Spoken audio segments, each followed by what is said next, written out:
क्या आपने कभी सोचा है कि एतमाद की एक मामूली सी चादर कैसे किसी की ज़िंदगी को मुकम्मल तौर पे बदल सकती है? जब हम सबसे ज़्यादा कमज़ोर होते हैं तो हम कितनी आसानी से धोखा खा सकते हैं। आज की वीडियो एक ऐसी ही दास्तान है जिसमें मोहब्बत, भरोसा और धोखाधड़ी का एक पेचीदा जाल बुना गया है। जब एक बूढ़े शख्स को डेमेंशिया की तशख़ीस हुई तो उसकी बीवी को एक ऐसे सफ़र का सामना करना पड़ा जिसने उन्हें न सिर्फ माली नुकसान बल्कि जज्बाती टूट फूट का भी शिकार कर दिया। किस तरह एक मददगार चेहरा एक ख़तरनाक चालाकी के पीछे छुपा रहा। आज की इस वीडियो में हम आपको बताएंगे इस केस के हवाले से जो ऑस्ट्रेलिया के शहर मेलबर्न में सामने आया, जहां पर एक बुजुर्ग जोड़ा एक रियल एस्टेट एजेंट खातून की लालच का निशाना बना। होता कुछ यूँ है कि एक बूढ़े आदमी जिसका नाम बेनेट है वो डेमेंशिया का शिकार हो जाता है, जो कि अपनी बीवी मिसेस बेनेट के साथ मेलबर्न में रहता है।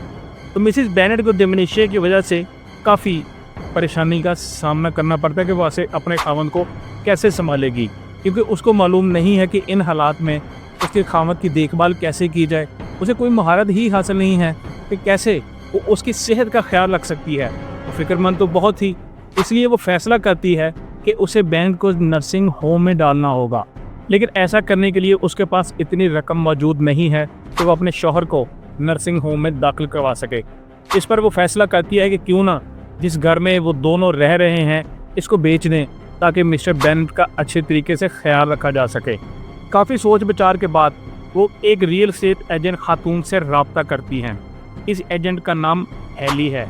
इससे बातचीत के बाद हेली उनका घर बेचने के लिए हामी भर लेती है और साथ ही वो अपने काम का आगाज़ कर देती है और उनका घर मार्केट में सेल के लिए लिस्ट पर लगा देती है। कहा यह जाता है कि रियल एस्टेट एजेंट आम लोगों की निस्बत काफ़ी तेज़ लोग होते हैं और हेली भी ऐसी ही वाक़या हुई। वो आहिस्ता आहिस्ता मिसेस बेनेट के करीब आती गई और उसके रोज़मर्रा के मामलों पर नज़र रख रही थी। और फिर वक्त गुजरने के साथ साथ हेली उन्हें घर बेचने के अलावा दूसरी चीज़ों में भी मदद करनी शुरू कर देती है। जैसा कि वो मिसेस बेनेट के लिए बाहर निकलती है, उनके साथ जाती है ताकि मिस्टर बेनेट के लिए किसी नर्सिंग होम का इंतखाब कर सकें। वो उन्हें मुख्तलिफ नर्सिंग होम्स में लेकर जाती है ताकि उन्हें फ़ैसला करने में आसानी हो। ये बेनेट ख़ानदान के लिए एक बड़ी मदद थी, क्योंकि उनके पास उनके ख़ानदान का कोई भी शख्स मौजूद नहीं होता और ऐसे हालात में उम्र रसीदा लोगों के साथ फ्रॉडिये लोगों के लिए बहुत आसान हो जाता है। इन हालात में वो हेली की तरफ से फराहम की जाने वाली मदद की बहुत कदर करते हैं, लेकिन हालात कुछ और होने जा रहे थे। कुछ अर्से बाद हेली का दिल थोड़ा सा लालच में बहक जाता है। वो जो पैसा उनके घर को बेचने के बाद कमाने वाली थी वो उसको काफ़ी नहीं समझती और इस वजह से एक दिन हेली मिसेस बेनेट को एक पेशकश करती है जो उस उम्र के लोगों के लिए किसी नेमत से कम नहीं होती। जब हेली मिसेस बेनेट के हालात को भांप जाती है तो बड़ी चालाकी से उसे कहती है कि उनके माली मामला, चाहे वो अखराजात हों या बिलों की अदायगी, वो तमाम जिम्मेदारियाँ बखूबी अपने कंधों पर उठा सकती है। और इस तरह वो मिसेस बेनेट की ज़िंदगी को और भी पेचीदा बनाने का इरादा रखती है। ज़ाहिरन सहूलत, लेकिन कुछ और करने जा रही थी। क्या बताते हैं आपको। मिसेस बेनेट तो पहले ही इन मुश्किलात की वजह से थक जाती थीं, इसलिए फ़ौरन वो हेली की इस बात को मान लेती हैं। हालांकि ऐसा फ़ैसला लेने से कबल उनको सोच विचार करनी चाहिए थी और फिर बदकिस्मती से हेली मिसेस बेनेट से उनके मालियात की पावर ऑफ अटार्नी हासिल करने में कामयाब हो जाती है। इस सूरत हाल के बाद हेली के वारे न्यारे शुरू होने वाले थे, मगर मिसेस बेनेट के लिए हालात बुरे होने वाले थे। हेली बड़ी चालाकी से इस जोड़े की इंटरनेट बैंकिंग तक रसाई हासिल करती है और चुपके से उनका डेबिट कार्ड अपने फ़ोन वॉलेट में शामिल कर लेती है। फिर क्या, खर्च करने की एक नई दुनिया खुल जाती है। वो कपड़ों की दुकानों और रेस्टोरेंट्स में जाना मामूल बना लेती है।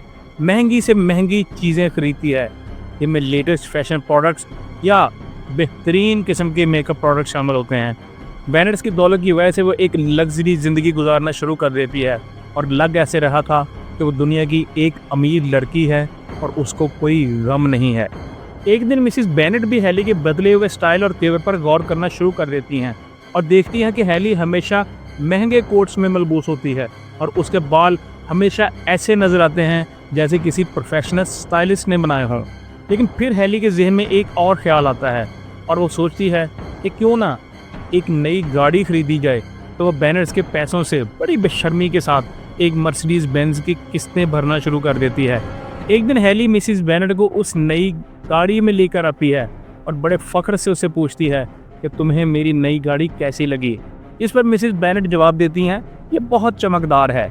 لیکن حالات کی صرف ریفی دیکھیے کہ مسز بینٹ بالکل نہیں سمجھ پاتی کہ یہ گاڑی ان کے ہی پیسوں سے خریدی گئی تھی، اور ان کو ابھی تک یہ سمجھ نہیں آ رہا تھا کہ کس طریقے سے دوست نما دشمن ان کی زندگی گمبھیر بنا رہا ہے۔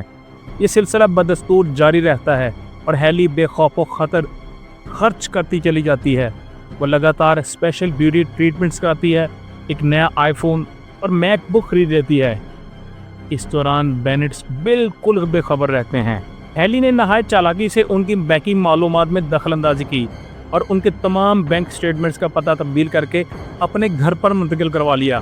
نتیجتاً بینٹس کو کبھی بھی کوئی بینک سٹیٹمنٹ وصول نہیں ہوتی اور وہ بالکل بھی نہیں سمجھ پاتے کہ ان کی تھوڑی سی بچت اس تیز رفتاری سے ختم ہو رہی ہے۔ ان کی آنکھوں کے سامنے سب کچھ ہو رہا تھا مگر وہ اس کا ادراک کرنے سے قاصر تھے۔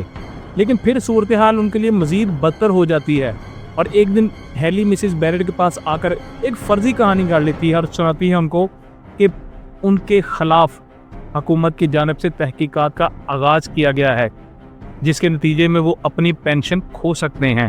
اس کی یہ کہانی ان پر بجلیاں بن کے گرتی ہے۔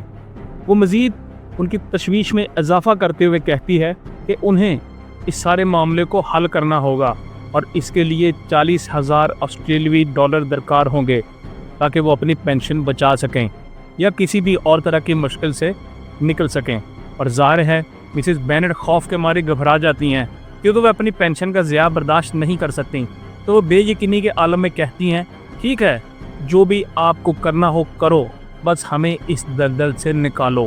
اس جھوٹی کہانی کے ذریعے ہیلی مسز بینٹ سے 40,000 آسٹریلین ڈالر حاصل کرنے میں کامیاب ہو جاتی ہے۔ وہ یہاں تک نہیں رکتی بلکہ اس بوڑھے جوڑے کو مزید 1 سال تک لوٹتی رہتی ہے۔ ہیلی بینٹ کے بینک اکاؤنٹ سے پیسے نکال کر بے دھڑک اپنی مرضی کے مطابق خرچ کرتی ہے، جو چاہے خریدتی ہے۔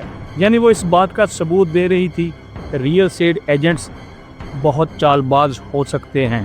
مگر اب ہیلی کے وارے نیرے ختم ہونے والے تھے کیونکہ ایک دن مسز بینٹ جو شاید گھر میں آرام کر رہی تھیں یا کچھ سوچ رہی تھیں، اچانک ان کے ذہن میں یہ خیال آتا ہے کہ کافی عرصہ ہو گیا ہے مجھے بینک کی جانب سے کسی بھی قسم کی کوئی اسٹیٹمنٹ نہیں ملی۔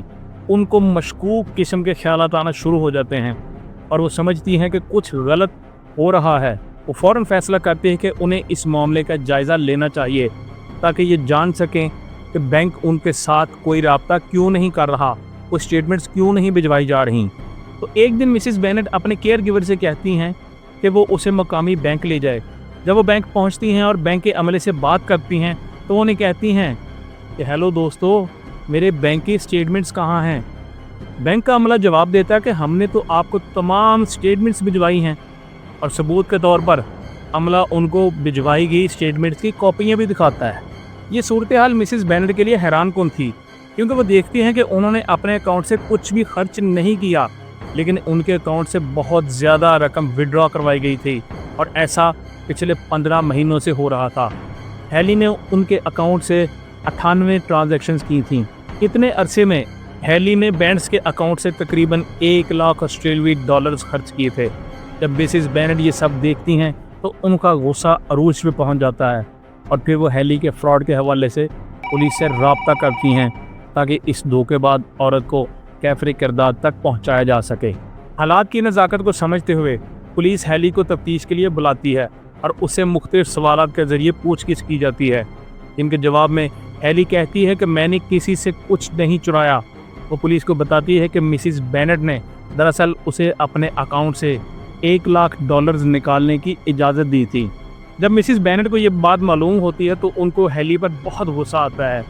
وہ سوچتی ہیں کہ وہ دھوکہ باز تو ہے ہی ہے، اس کے ساتھ ساتھ وہ جھوٹ بھی بول رہی تھی۔ ہیلی یہ مان لیتی ہے کہ اسے رقم نکلوائی تھی، مگر اس کا ارادہ تھا کہ وہ رقم مسز بینٹ کو واپس کر دے گی۔ تفتیش کے بعد پولیس ہیلی پر الزامات عائد کر کے اس کا مقدمہ عدالت میں پیش کرتی ہے، جہاں پر ہیلی ایک پلی ڈیل سائن کرتی ہے اور اس کے نتیجے میں اس کو صرف 3 ماہ جیل کی سزا سنائی جاتی ہے، اور ساتھ ہی ساتھ जज उसको ये हुक्म देता है कि वो चुराए गए पैसे भी वापस करे। इतने संगीन इल्ज़ामात के बाद सज़ा सुनाए जाने के बावजूद हेली मुबैना तौर पे आज़ाद रहती है और वो रियल एस्टेट के बिज़नेस के साथ अटैच रहती है। वो लोगों को घर भी बेच रही थी और अपनी ज़िंदगी भी इंजॉय कर रही थी, और हेली ने अपनी असल रियल एस्टेट एजेंसी भी छोड़ दी थी। ये कहानी हमें बताती है कि अगर आपके पास बेपनाह दौलत हो और आपने अपने बूढ़े वालिदैन को रोज़मर्रा के अखराजात के लिए रकम दे रखी हो, तो क्या ये यकीन करना काफ़ी है कि वह दौलत उनका ख्याल रखेगी?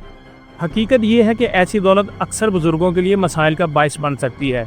ये सिर्फ पैसा ही नहीं है तो इनकी ज़िंदगी को बेहतर बनाता है, बल्कि इस उम्र में बुज़ुर्गों को मोहब्बत, तवज्जो और हकीकी देखभाल की ज़रूरत होती है।